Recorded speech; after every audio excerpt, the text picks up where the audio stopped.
sounds like from some of the examples I saw, you're more deliberate in the share. You actually have the star say, share this, right? We got to push it as hard as we can. Yeah, so that's basically your call to action in something that you want to go viral is share it.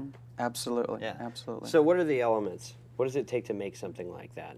Well, you can plan to support something that takes off, but to plan for success knowing that it's going to hit, that guarantee doesn't really exist. So, you know, best case scenario is you've got something you're really passionate about and you really believe in. You know, that's where everything's got to start. And then once you've created some sort of tactic, you know, is it just a straight ad? Is there a level of fun? Is there a level of engagement? You know, you're kind of mixing, fruit from various baskets to see, you know, what you think people are going to enjoy the best. Imagine you get a fruit basket and you're looking at it and you've got your favorites. So what are we going to put together that we think people are just going to love? Yeah, from watching some of your highlights, the one key element I saw in all of them was surprise. You set up an expectation and you crush it. You just go in a completely different direction from what they're expecting. So tell us more about that and or other elements that you feel like do you have any kind of checklist, or are you looking for specific criteria when you're building these kinds of campaigns? You know, it really depends on the platform and the device. So, you know, what we've been looking at in some of the examples you gave are very YouTube specific. So YouTube's been a great platform to create what they call and we call mimicry.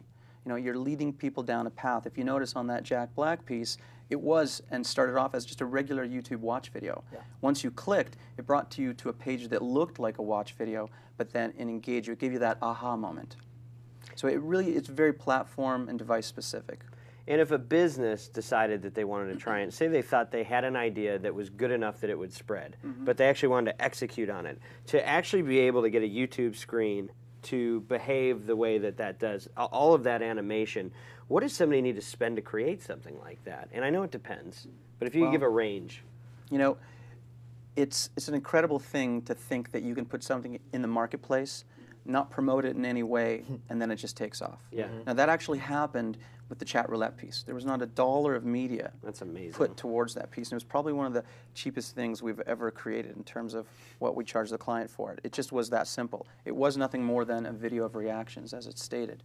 And so that was something that really Well, wait a minute. You had the girl with the eyes that roll back in her head. That's just something, right? How you get her to do that? That's some good acting.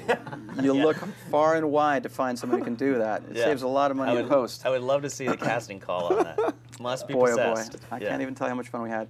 But you know, in terms of costs, it really just depends on what you're trying to do. You know, YouTube as a platform, you know, it can get expensive. When you're trying to step outside the boundaries of just creating a video, I mean, look, there's a lot of things that go viral that have nothing to do with user interaction. Just look at, you know, T-Mobile just got 20 plus million views for the wedding piece, you know, where the wedding family, royal family is walking down the aisle and dancing. Now that came from an actual viewer who posted their own wedding video doing the same exact thing where they started off. It's over 65 million views. Now you just never know what's going to really touch people. You know, so there's fantastic examples in terms of just passive video entertainment on YouTube that's done just that. That's right. Is it going to be Jack Black or Rebecca Black? You never know. You never know.